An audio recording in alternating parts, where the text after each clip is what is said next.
Onubio, la empresa líder de Huelva en medios audiovisuales e informáticos, patrocina este espacio.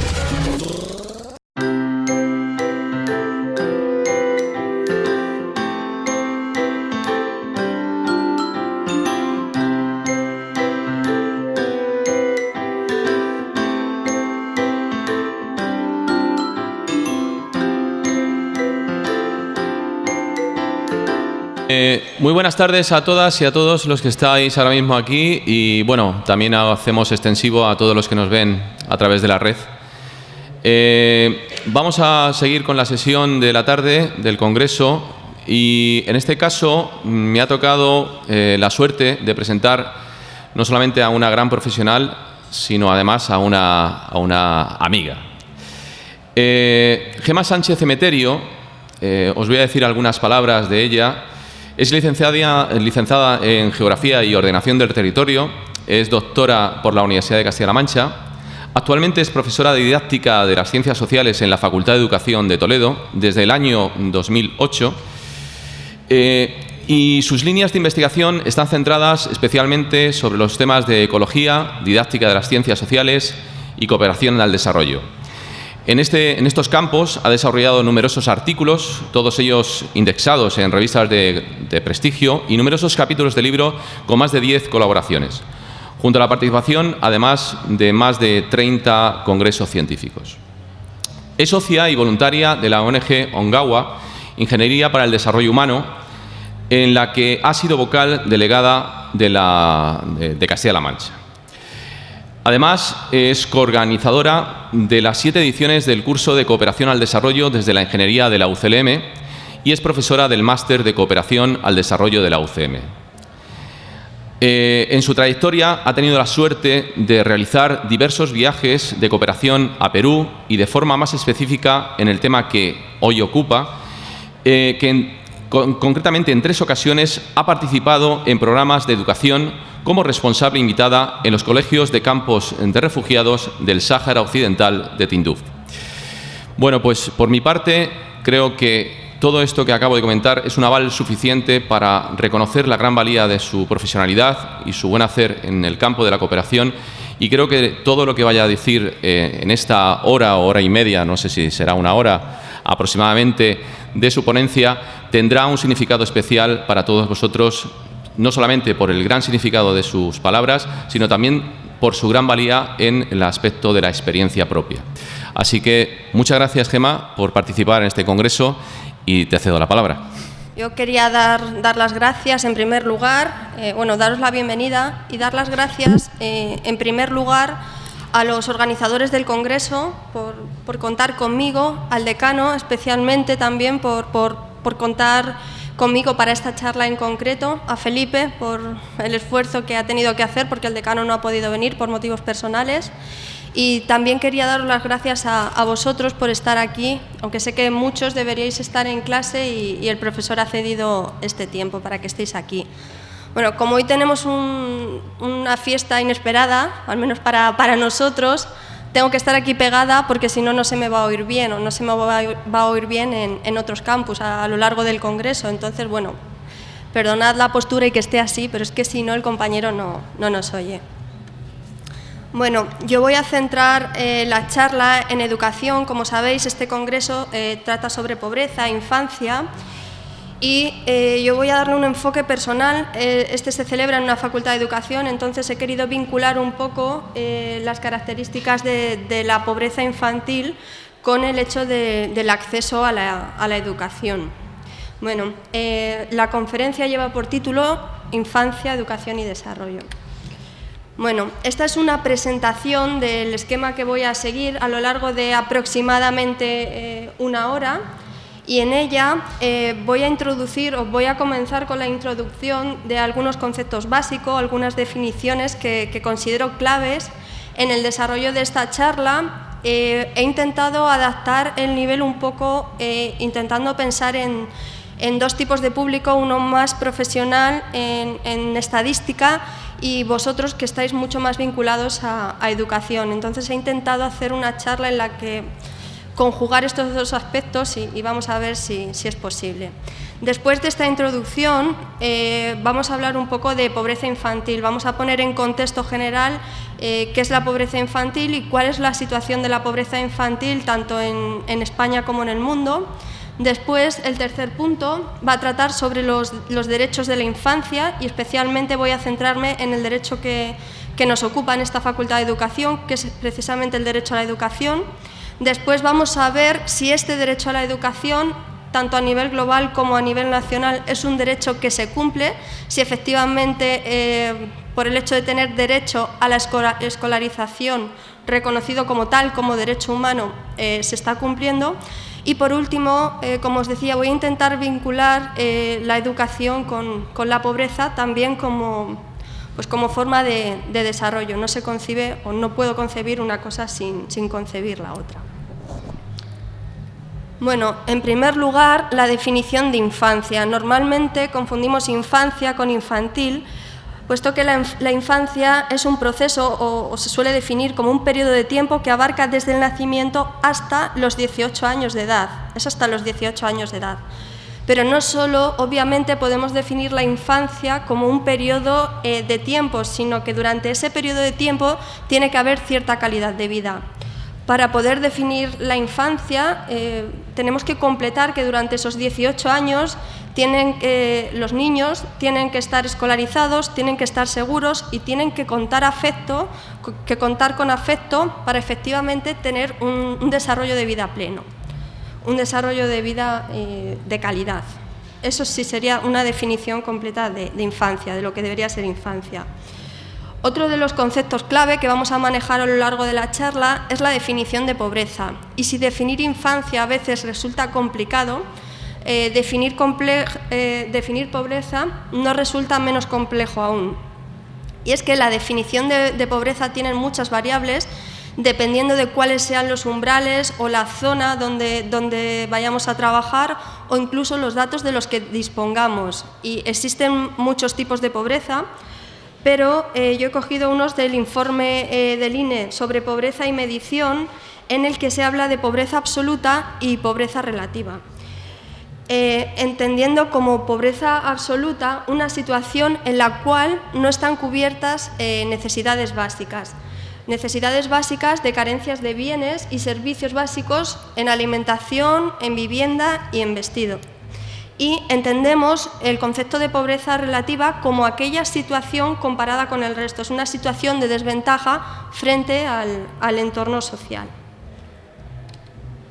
La pobreza, en términos más generales, definida por el Diccionario de Acción Humanitaria y Cooperación al Desarrollo, puede entenderse como aquella situación de una persona cuyo grado de privación por debajo del nivel que una sociedad considera mínimo para mantener la dignidad. Y eso sería, en términos generales, una definición de pobreza.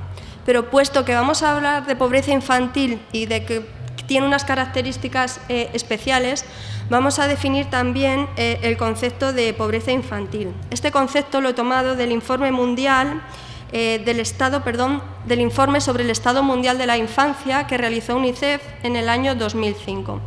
Según este informe, pobreza infantil podría definirse bajo la definición de los niños y niñas que viven en una pobreza, en una situación de privación de recursos, tanto materiales como espirituales y emocionales, que les son necesarios para sobrevivir, desarrollarse y prosperar, sin los cuales no pueden disfrutar de los derechos y alcanzar su desarrollo pleno en una sociedad de igualdad. Es importante que definamos el término de pobreza infantil como un término diferenciado de la pobreza general, porque ya sabemos que no significa lo mismo la pobreza en la infancia, porque especialmente ellos no son capaces de enfrentar de la misma forma la pobreza que un adulto y tampoco tienen a su disposición las mismas opciones o las mismas herramientas para poder superarla. Además, hay que tener en cuenta que la población infantil también tiene una mayor dependencia económica, dependencia afectiva, dependencia social, que no la tienen los adultos, y por lo tanto los efectos que la pobreza tiene sobre la población infantil son mucho más vulnerables que los efectos que pueda tener en general sobre los adultos. Muy ligado al concepto de pobreza, al concepto de pobreza general, está el concepto de desarrollo humano, que imagino que habréis oído hablar alguna vez del índice de desarrollo humano, que es un concepto que trata de medir el desarrollo de un país. Según este concepto, hay 3 parámetros fundamentales para medir el desarrollo de un país, como son la esperanza de vida al nacer, el logro educacional de la sociedad y el PIB per cápita. Este es un concepto que ha sufrido numerosas críticas porque, como vamos a ver a lo largo de toda la charla, mide una serie de parámetros que no siempre están relacionados con el desarrollo de una sociedad. Sin ir más lejos, según un informe de UNICEF de los niños de la recensión, por ejemplo, en España, en el año 2014, el PIB per cápita era de más de 22.000 euros, unos 22.700 euros, pero sin embargo, cada día se celebraban 105 procesos judiciales de desahucios en cuyos hogares, o muchos de cuyos hogares, todavía vivían niños. Aunque la renta per cápita no implicase que existe pobreza, como vemos, es un indicador aislado que carece de sentido en un contexto no relacionado directamente con otros aspectos que también hay que tener en cuenta a la hora de hablar de desarrollo humano. Bueno, la situación de pobreza infantil en el mundo la he puesto en este mapa. Este mapa es una situación de pobreza general que es referido al año 2008. Como podéis ver, no sé si se ve bien, ¿se ve bien? Porque si no, igual podemos apagar alguna luz. Pero bueno, sí, a grandes rasgos se ve bastante bien. Pues como podéis ver en el mapa existen diferencias geográficas norte-sur muy marcadas claramente, esos tonos azules que indican un menor grado de pobreza y sobre todo, como podéis ver, existe un mayor grado de pobreza en África y en América Latina, en África especialmente en la zona de África subsahariana y en América del Sur, donde destacan algunos países como por ejemplo se ve aquí Bolivia en contraposición con Chile, cuyo grado de pobreza es menor. Y en España es importante destacar, España se sitúa entre el 10-20%, si veis la leyenda, se situaba ya en el año 2008, en teoría época de bonanza económica española, en unos niveles de pobreza en torno al 10 o el 20%. ¿Vale?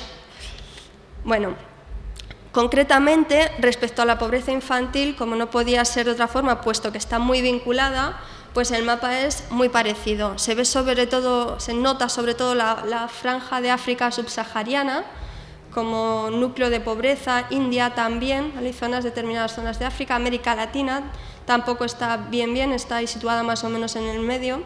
Y España, y lo vamos a ver muchas más veces, está situado en una situación de pobreza, de desarrollo, pero de un desarrollo relativo. Está en una posición buena, pero vamos a ver que no es tan buena la posición en la que se encuentra y eso que es de los más desarrollados en este sentido.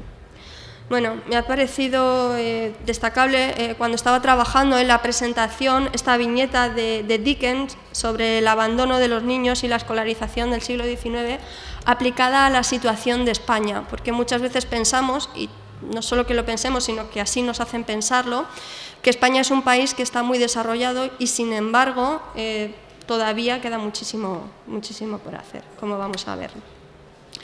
Bueno, es importante mostrar cifras sobre datos de pobreza infantil para hacernos una idea de cómo está la situación. En este gráfico aparecen las cifras de tasas de pobreza infantil de hogares con ingresos en torno al 60% de la mediana nacional, ¿vale? Hogares con ingresos en torno al 60% de la mediana nacional. Se consideran hogares pobres y si tuviesen en torno al 30% de esa mediana nacional, eso se considera pobreza severa, que lo vamos a ver después.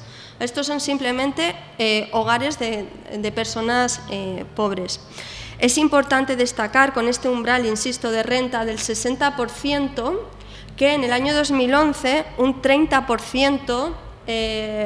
hay un 30% de pobreza infantil y que la situación ha empeorado respecto al 2004, que ya era alta, y durante los teóricos años de bonanza también seguía siendo alta, pero desde el año 2004 hasta el 2011, donde tiene su pico máximo, esta tasa de pobreza ha aumentado en 2,2 puntos porcentuales. O sea, la tasa de pobreza infantil no está disminuyendo en España, sino que lo que está haciendo es aumentar.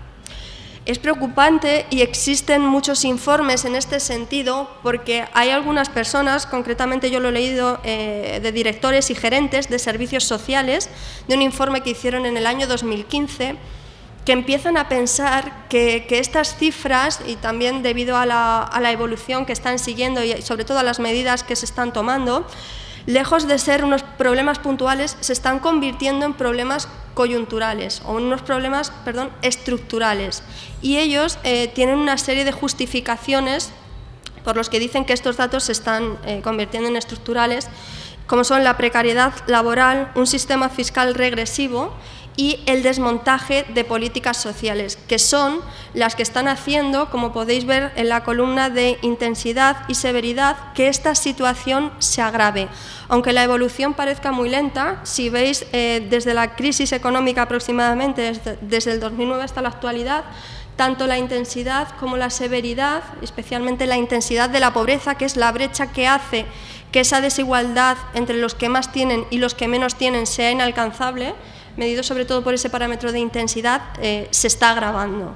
Por eso algunas personas empiezan a pensar que no es algo coyuntural, sino que puede convertirse en algo estructural. Veíamos en los mapas anteriores que parecía que era una cuestión norte-sur y ahora estamos viendo que ya no solo es una cuestión norte-sur, sino que existen dentro del norte también existe pobreza. También estas personas dicen que puede ser algo estructural porque antes de la crisis los más perjudicados o el colectivo más vulnerable frente a la pobreza eran las personas ancianas, las personas adultas ancianas, más de 65 años, eran las personas más vulnerables y sin embargo tras la crisis son los niños las personas más vulnerables, se están convirtiendo los niños en ellos.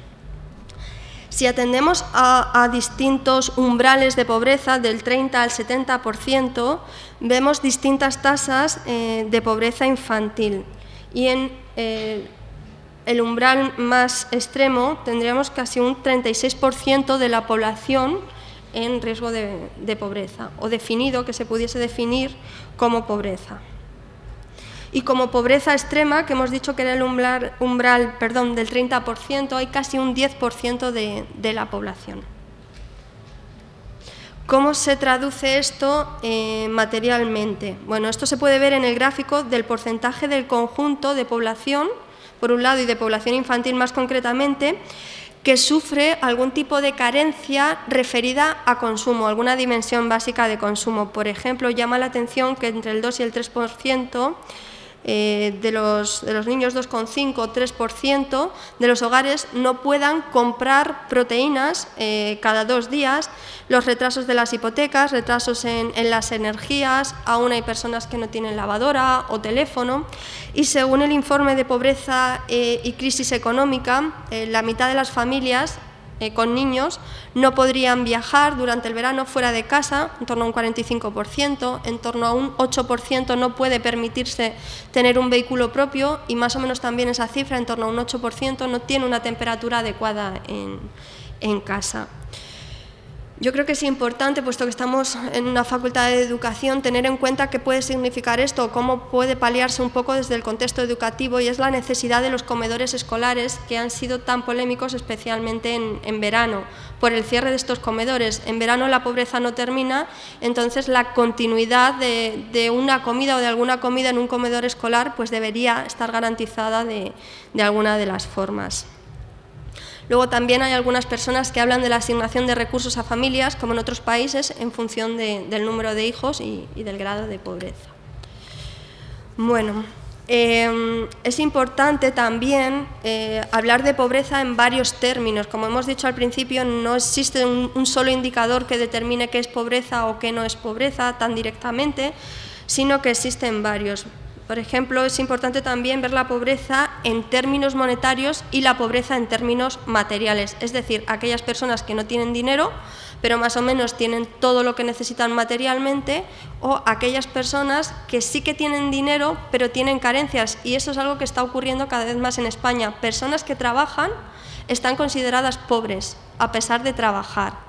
Bueno, pues en esta situación está un 30% de la población española. La mitad de ellos, más o menos, en torno al 15-13%, tienen carencias monetarias y otro 15 o 30% tienen carencias materiales. Preocupante, sobre todo, o alarmante, es el crecimiento que hay del 2010 al 2012 y es el aumento de las personas que se encuentran en una situación de pobreza en la que tienen tanto carencias materiales como carencias monetarias. Terminando ya con este apartado de la situación de la pobreza infantil en España y puesto que estamos en un contexto educativo de Castilla-La Mancha, vamos a hacer un poco más de zoom para ver qué es lo que ocurre en la región. Intenté hacer un poco más de zoom para saber qué estaba pasando aquí. Y encontré que Castilla-La Mancha es la región con mayor índice de pobreza de España, 40,8%. O sea, dentro del norte con pobreza infantil, Castilla-La Mancha es la que peor se sitúa por encima de todas. En el informe sobre el bienestar social de la infancia dicen que es la peor situada, insisto, con un 40,8% de pobreza infantil. Bueno, las que veis ahí más claritas en blanco, País Vasco, Navarra y Madrid, pues son las que mejor posicionadas están en cuanto a la tasa de riesgo de pobreza de población infantil en el año 2013. Para finalizar este apartado sobre pobreza infantil, unos últimos datos, y es que en 2013, según UNICEF, todavía más de 2 millones de niños vivían bajo el umbral de pobreza. Eso supone en torno al 30% de pobreza infantil, es decir, 1 de cada 3 niños son pobres.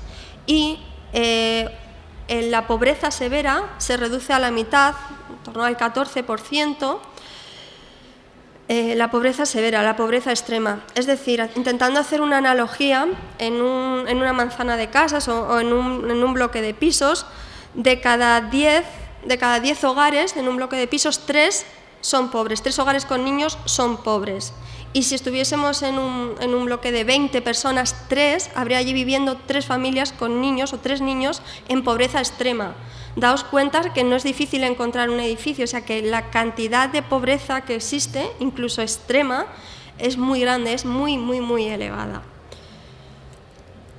Bueno, la cosa se agrava si estamos hablando de padres con hijos de inmigrantes que no tienen una situación legal, porque bueno, por suerte existen algunas políticas de protección, pero la situación se agrava bastante cuando los padres no tienen nacionalidad española, son inmigrantes. Las tasas de pobreza llegan a más del 50% en esos casos, en España. Bueno, ¿qué ocurre? ¿Por qué existen estos datos de pobreza? ¿No existe una normativa o existe falta de voluntad? Vamos a ver después, hemos visto cómo está la situación de pobreza, vamos a ver después cómo está la situación en el acceso a la educación y vamos a ver que sí que existe normativa, sí que está más o menos regulado, pero que bueno, pues no se está haciendo todo lo que podría hacerse para evitarlo. Eliminar la pobreza implica identificar las privaciones y los derechos, la vulnerabilidad de derechos para que los gobiernos se den cuenta de qué cosas están cumpliendo o no para legislar o para modificar esa legislación. Por eso es importante hablar un poco también de legislación. A pesar de que ya en 1919 existe un reconocimiento jurídico internacional sobre derechos básicos de la infancia, no ha sido hasta el año 1989 cuando se ha basado la definición del derecho a la educación de la infancia basado en un enfoque de derechos humanos. De la Convención de los Derechos del Niño, del año 1989, he extraído aquellos artículos que más nos interesan a nosotros como educadores, porque son todos los artículos que están relacionados con la educación, insisto, protegidos bajo esta Convención sobre los Derechos del Niño que fue ratificada en el año 1989. Como veis, hay varios artículos. El artículo 20 que dice que el Estado es el encargado de asegurar la educación de niños que son apartados de su entorno familiar. El artículo 23, en los niños con dificultades o con necesidades educativas especiales deben tener un acceso efectivo a la educación. Vosotros, como maestros, ya habéis estado en colegios y vais a estar, pues sabéis si esto se cumple realmente o no se están cumpliendo los apoyos que debería haber. En teoría también tiene un derecho a la educación, educación en salud y educación en nutrición, derecho a la educación, al menos a una educación primaria que sea gratuita. Estamos hablando a nivel universal y para este artículo en concreto hay un compromiso internacional a través de cooperación al desarrollo para dar dinero a los estados que lo necesiten en este sentido, para fomentar esta educación. Después vamos a hablar también de qué está pasando en parte con este dinero de la cooperación internacional. Y el artículo 29, y esto es importante también en la Facultad de Educación, que como futuros responsables de esta parte nos quede claro que la educación debe estar destinada a desarrollar personalidades y capacitaciones, a respetar derechos y libertades, a respetar la familia y las identidades culturales, a preparar al niño para una vida responsable y libre y a que tengan también o a educarles a que sepan desenvolverse en su medio natural respetándolo. Y bueno, por último, el artículo 32 también de esta Convención sobre los Derechos del Niño, de nuevo habla de educación y dice que hay que proteger al niño sobre cualquier trabajo que pueda entorpecer su educación. Y como bien sabéis, pues este derecho tampoco está conseguido. De hecho, a nivel general, sobre los derechos del niño, para el año que viene, para el 2016, esta va a ser la situación. Como veis, las zonas más oscuras es donde el índice de vulnerabilidad de estos derechos va a ser mayor. Y bueno, pues aquí tenéis una franja, las zonas más claras, las amarillas y después las verdes, bueno, pues son niños que se van a encontrar en mejor situación o donde estos derechos van a estar más cumplidos frente, insisto, a estas zonas más oscuras, las anaranjadas o rojas y bueno, las negras. De nuevo la franja, especialmente la franja de África subsahariana.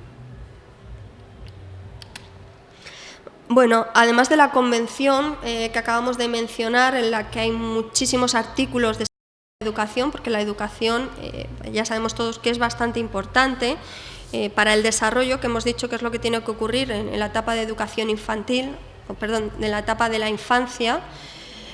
Junto a la Convención sobre los Derechos del Niño, como hemos visto, hay muchos que no se cumplen, que no se logran definitivamente, y para intentar una alianza o un pacto internacional para la consecución de algunos derechos básicos, en el año 2000 se fijaron, los 189 miembros de la ONU fijaron un acuerdo, el Acuerdo de Desarrollo de los Objetivos del Milenio, conocido así, que iba del año 2000 hasta el 2015, y en ese periodo de tiempo se propusieron el desarrollo de 8 objetivos que consideraban clave. Entre ellos, el objetivo número 2 se refería al logro de la enseñanza primaria universal. Hay muchos objetivos, como la igualdad de género, erradicar pobreza extrema, erradicar enfermedades, lograr un pacto mundial o una alianza mundial también con la finalidad de erradicar la pobreza. Pero concretamente, volviendo a este objetivo 2, que era lograr la enseñanza primaria universal, el punto de partida en el año 2000 era con aproximadamente unos 100 millones de niños sin asistencia en la escuela. Especialmente estos niños estaban y siguen estando también ahora en países, especialmente niñas que vivían en países en conflictos armados, también niñas en zonas rurales del África subsahariana. Pues insisto, el punto de partida de estos objetivos de desarrollo del milenio en el año 2000 era de en torno a 100 millones de niños sin escolarizar. Bueno, ¿cómo estaba la consecución de los objetivos? Porque se han ido revisando. Cuando se revisaron en el año 2012, a 3 años para finalizar el plazo marcado para la consecución de estos objetivos, se vio que aún en el año 2012 había 58 millones de niños que no asistían a la escuela. Y ya finalizado el plazo, según un informe de UNICEF en el año 2015, a punto de finalizar el plazo, que si no recuerdo mal creo que era en septiembre, todavía había 59 millones de niños sin escolarizar y 121 millones de niños y adolescentes aún sin escolarizar. Como veis, estaba en la Convención sobre los Derechos del Niño con numerosos artículos sobre educación, intentando fomentar el desarrollo educativo. Se Crearon también la Convención el Pacto por los Objetivos de Desarrollo del Milenio, que tampoco se ha cumplido, y ahora, con el objetivo, con un horizonte 2015-2030, de nuevo se han planteado otra serie de objetivos, una vez que han finalizado, insisto, los Objetivos de Desarrollo del Milenio, se llaman de una forma muy parecida a los Objetivos de Desarrollo Sostenible, y aquí hay más objetivos, hay más de 8, creo que hay unos 12, 14 objetivos, pues el 4 se refiere a una educación de calidad. ¿Vale? En el objetivo 4, referido a educación de calidad, este objetivo lo que propone, insisto, con un horizonte hasta el año 2030, es garantizar una educación inclusiva, equitativa y de calidad y promover oportunidades de aprendizaje. Ya no se centra solo en la educación primaria, sino que se centra en para todos y en todos los niveles. ¿Se cumplirá esta vez el objetivo? Esperemos. El horizonte es amplio, pero visto lo visto, creo que habrá que poner bastante más voluntad en la consecución de la que se ha puesto hasta ahora.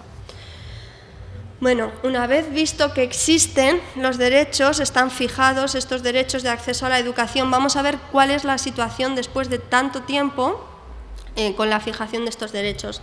En España, el acceso a la educación infantil está bastante bien situado en este gráfico, según el informe sobre el panorama de la educación correspondiente al año 2014.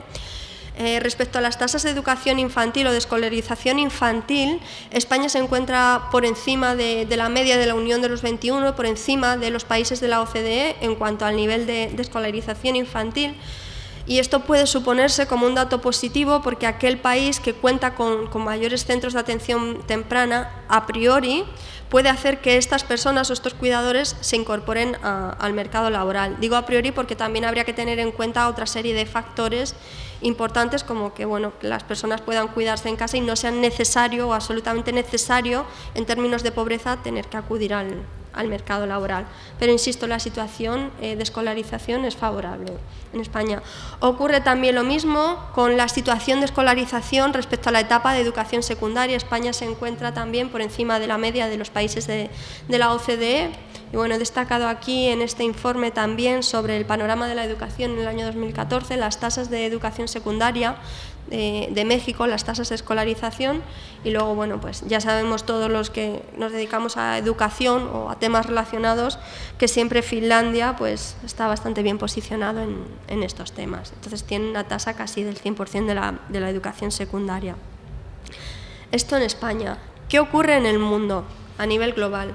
Bueno, a nivel global, las tasas de escolarización infantil se sitúan por debajo del 50% aproximadamente. Y bueno, como veis aquí, América del Norte, América Latina también y el Caribe, Europa Central y Oriental, Asia Oriental y Asia Meridional, pues son zonas en las que están por encima de la media o en torno a la media, mientras que los estados árabes y África subsahariana, pues la situación en el acceso a la educación infantil está muy por debajo de la media, y es curioso el caso de Asia Central porque es el que disminuye, pero es porque disminuye su población infantil. Las tasas de educación primaria o las tasas netas de educación primaria, el número de niños que está escolarizado con respecto a la población total en ese grupo de edad. Bueno, hay que decir que en general son más altas. En la educación primaria hay más niños que hay más niños que están matriculados en educación primaria, aunque aún queda bastante por hacer, como podéis ver, en zonas de África subsahariana, también en algunos países árabes, en algunas zonas de América Latina. Destaca sobre todo la consecución de estas tasas de matriculación en Europa Occidental. Y en España, bueno, pues estamos más o menos como siempre aquí en educación, o casi incluso en pobreza, en unas tasas que pueden considerarse buenas, y en este caso bastante buenas, que rondan en torno al 95 o 98% de escolarización. En este gráfico se puede ver la tasa de no escolarizados, ¿vale? De las personas que no están escolarizadas por bloque o por grandes conjuntos geográficos. Como vemos, es algo que veníamos destacando en la cartografía que hemos visto hasta ahora, y es que sobre todo en África subsahariana es donde existen las menores tasas de escolarización y por tanto aquí las mayores tasas de escolarización, y en general todos los países han ido avanzando y ahora existen menores tasas de escolarización en esta comparación del año 99 con respecto al 2009, salvo en algunos países que disminuye, pero porque ha disminuido también el número de niños especialmente.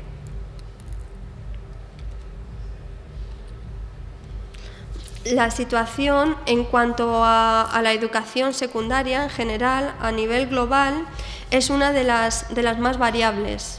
A nivel global, si veíamos que en educación infantil estaba en torno al 50% más o menos, y en educación primaria hay pocas zonas que estén por debajo del 70%, esto es muy variable y sobre todo dentro de las regiones existen contrastes muy grandes. Aquí tenéis la media, que es el punto azul claro, y después las máximas tasas de escolarización, que son del 100%, y las mínimas de escolarización por regiones. Como veis, en general, América del Norte, Europa Occidental, Asia Central, América Latina y el Caribe y Europa Occidental, junto también casi con Asia Oriental, pues se sitúan por encima del 50% de escolarización, incluso aquellos países en los que la tasa de escolarización es más baja, mientras que en el resto de conjuntos geográficos las tasas de escolarización secundarias son aún muy bajas, y el país en que peor situación se encuentra es Níger, dentro del conjunto de África subsahariana, pero en contraposición dentro de ese conjunto están las Seychelles, donde están escolarizados el 100% en educación secundaria, el 100% de los niños que viven allí. Mientras que la media para el conjunto, bueno, pues se sitúa ligeramente por encima del 60%, y sobre todo porque hay zonas que tiran mucho de esta media. Es la zona, igual que a nivel económico, en cuanto a muchos niveles de bastantes indicadores, es la zona con mayores contrastes en general. Destaca también en Europa pues, el caso de Finlandia, de nuevo. Bueno, para finalizar este apartado de cómo está la situación en general en el acceso a la educación en el mundo, pues breve resumen sobre la educación primaria y la educación secundaria.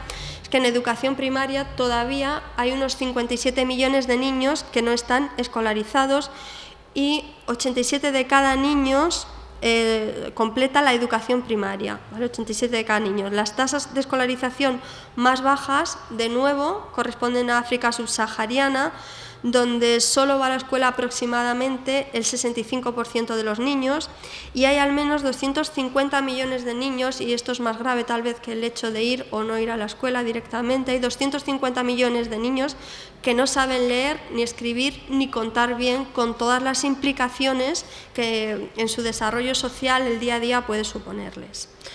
En cuanto a educación secundaria, aún 1 de cada 5 adolescentes, aproximadamente un 54%, no va a la escuela, y las tasas de no asistencia, de nuevo, se registran en África Oriental y África Meridional, sobre todo las tasas más bajas, insisto, de asistencia a educación secundaria, donde aproximadamente solo acuden un 24% de los niños y un 22% de las niñas, porque en África especialmente las niñas, y especialmente en zonas rurales, son las más desfavorecidas en este sentido. Como sabéis, es grave en todos los aspectos, ¿no? Pero especialmente la educación secundaria, porque la formación, el desarrollo y la protección son claves, y porque de toda la pobreza que existe infantil, el colectivo más vulnerable son los adolescentes. En pobreza infantil, el colectivo más vulnerable son los adolescentes. Para ir finalizando la charla, he intentado poner de manifiesto qué pasa, relacionar un poco la educación con la pobreza como síntoma de desarrollo. Y este gráfico creo que puede mostrar bastante bien cuál es la situación a nivel global, y retomar un poco lo que decía antes sobre algunas personas que piensan que no solo es un dato coyuntural, sino que puede que se esté convirtiendo en un dato estructural, la educación en España, o alguno de los problemas de la educación en España. La rentabilidad educativa está descendiendo, aunque en general en los países de la OCDE y en la media de la Unión Europea la rentabilidad que se obtiene de la educación es alta. En España en este gráfico que pone en relación las titulaciones superiores con el número de empleos, se ve como en España, que es la gráfica que está más a la derecha, la rentabilidad no es tan alta. O sea, no se obtiene por cada licenciado, no se obtiene una rentabilidad tan alta como sí que se obtienen en la OCDE y en la media de los 21 de la Unión Europea. En España, el porcentaje de desempleo ligado al nivel de formación es muy alto, muy alto. La cualificación, en teoría, aseguraba el acceso a un empleo de mayor calidad, y digo en teoría porque en España no ocurre así, aunque en el resto de los países de la OCDE sí que ocurre, pero es que en España el 22% de las personas que están paradas actualmente, son datos actuales, tiene el 22%, insisto, de los desempleados tiene titulación universitaria, titulación superior. ¿Vale? El 22%. De lo que no cabe ninguna duda, y esto sí que puede verse en este gráfico, es que las ganancias generadas por la inversión en educación, lo que revierte después, la inversión también en términos monetarios, es importante, ¿vale? Y de eso no cabe ninguna duda. Por ejemplo, por cada 13% invertido en educación pública se obtiene un 22%. ¿Vale? Eso puede verse en este apartado. Bueno. A pesar de que es importante y de que está demostrado que todo lo invertido en educación revierte después con creces, el gasto en educación ha disminuido notablemente en España entre los años 1995 y 2010, cuando toda la OCDE y el resto de países de la Unión Europea lo han aumentado.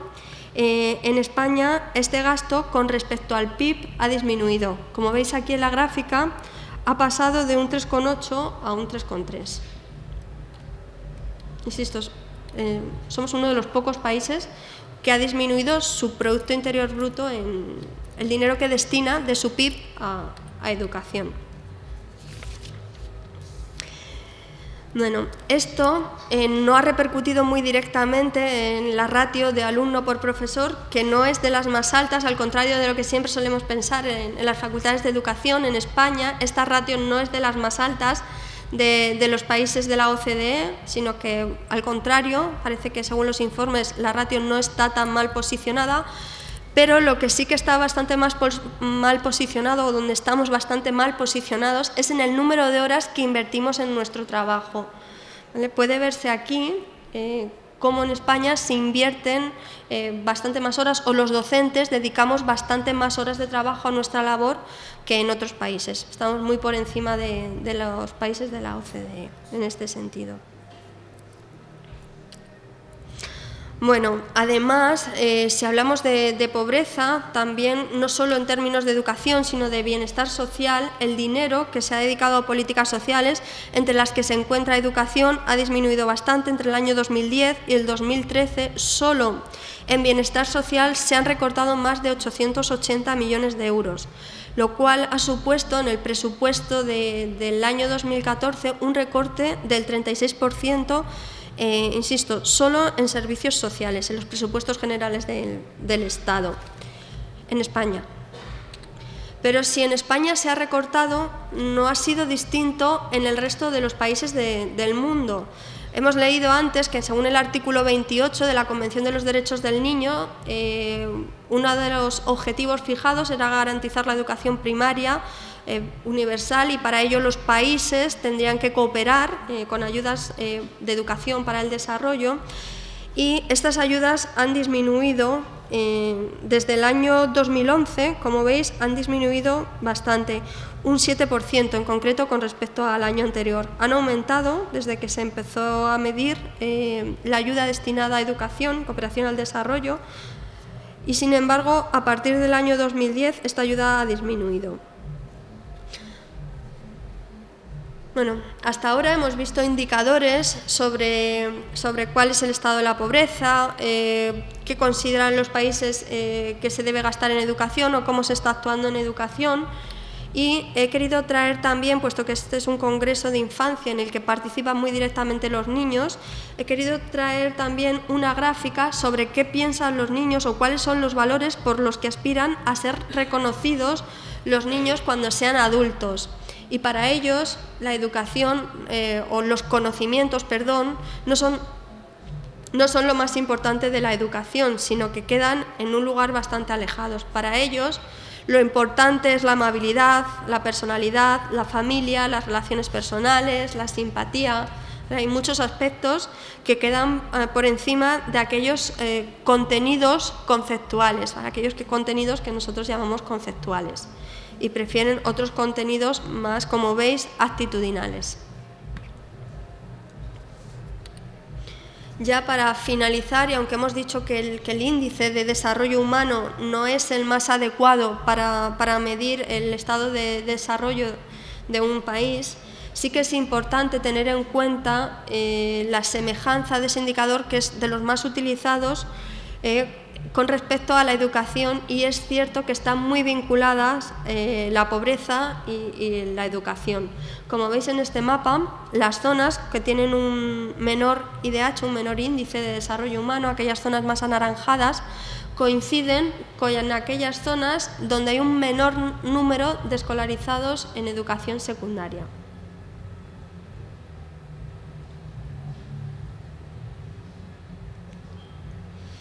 Es importante poner de manifiesto esto bajo mi punto de vista y destacar aquí lo que se ha dado en conocer como el círculo vicioso de la pobreza. Si no hay educación, no hay desarrollo, pero es que si no hay desarrollo, no hay educación, y entonces es un círculo vicioso que de alguna forma hay que romper. Nosotros, como profesionales de la educación, tenemos herramientas también a nuestro alcance para aportar nuestros conocimientos en nuestro trabajo, en este sentido, nuestra voluntad o el esfuerzo de nuestro desempeño a través de la educación para el desarrollo. Yo no sé si habéis oído hablar de educación para el desarrollo, las personas que estáis aquí. ¿Sí? ¿Vosotros también habéis oído hablar de educación para el desarrollo? Vale. Bueno, pues entonces si habéis oído hablar es más fácil. Yo he organizado, como bien ha dicho Felipe, 7 jornadas de cooperación al desarrollo a lo largo de 7 años en la universidad, y en las evaluaciones iniciales que hacemos prácticamente nadie sabía decir lo que era la educación para el desarrollo. ¿Vale? La educación para el desarrollo, definida según Internet, es un proceso educativo que abarca todos los ámbitos, porque normalmente se dice que educación para el desarrollo debe trabajarse fuera del ámbito formal, fuera del sistema educativo reglado, pero no, debe abarcarse en los 3 ámbitos, tanto en la educación formal como en la educación informal o en la no formal, y está encaminado a promover lo que se ha llamado ciudadanía global, ¿vale? A través de conocimientos, de actitudes y de valores capaces de generar una cultura de la solidaridad comprometida con la lucha contra la pobreza y la exclusión, y que apueste por un desarrollo humano y sostenible. Y como os decía, esta es la parte que nosotros podemos aportar. Existen encuentros de docentes de educación para el desarrollo. Yo tuve la suerte de participar en uno que había peninsular en Lisboa este verano. Y la verdad es que cuando te encuentras con otros profesionales que tienen los mismos intereses, pues es bastante grato. Entonces yo os animo, si os gusta o si os interesa, a que os apuntéis a estos encuentros de educación para el desarrollo, de educación para la ciudadanía global. Y si queréis también, yo no sé si conocéis la página de Internet, que es una ONG, hay muchísimas que se dedican a ello, pero esta a mí me ha parecido especialmente interesante. Además tienen materiales, hay un libro que se llama Jugar y Actuar, Nuestras armas para la paz, que puede ser utilizado en clase, y es un material didáctico bastante importante que considero que podríais tener en cuenta como futuros docentes. Para finalizar, quería hacer una serie de conclusiones sobre lo que hemos estado viendo. La primera no es mía, sino que es directamente de la Convención sobre los Derechos del Niño, y es que es cierto que no hay causa que merezca la más alta prioridad que la protección y el desarrollo del niño, con ello de la educación, de quien dependen la supervivencia, la estabilidad y el progreso de todas las naciones y, de hecho, de la civilización humana. Otra de las conclusiones importantes al trabajar estos datos es que los niños, que son los más vulnerables y el colectivo que más sufre la pobreza, no son responsables de este hecho, y eso es algo que nos tendría que dar que pensar a los adultos. Y después también creo que es algo importante, como decía el informe sobre el estado social de la nación, y es que si resulta que ya salimos de la crisis y que estamos frente a un nuevo modelo de sociedad, ¿Y si resulta que hemos superado la crisis y que tenemos medios para frenar la pobreza y para mejorar la educación, pero resulta que no queremos hacerlo? Es lo que quiere decir esta frase. También me ha llamado la atención leyendo algunos informes para elaborar la ponencia sobre definiciones de pobreza de niños, y había una que decía, me llamó especialmente la atención, porque había una que decía que pobreza es no poder invitar a tus amigos a casa porque te da vergüenza. Y eso es pobreza, y que lo diga un niño pues es bastante grave. También leía eso, que los niños tristemente son conscientes del estado de la pobreza desde que son pequeños. Desde educación infantil ellos son conscientes de que viven en un estado de pobreza, y por supuesto eso les condiciona para el desempeño del resto de su existencia hasta que esa situación cambie de alguna forma.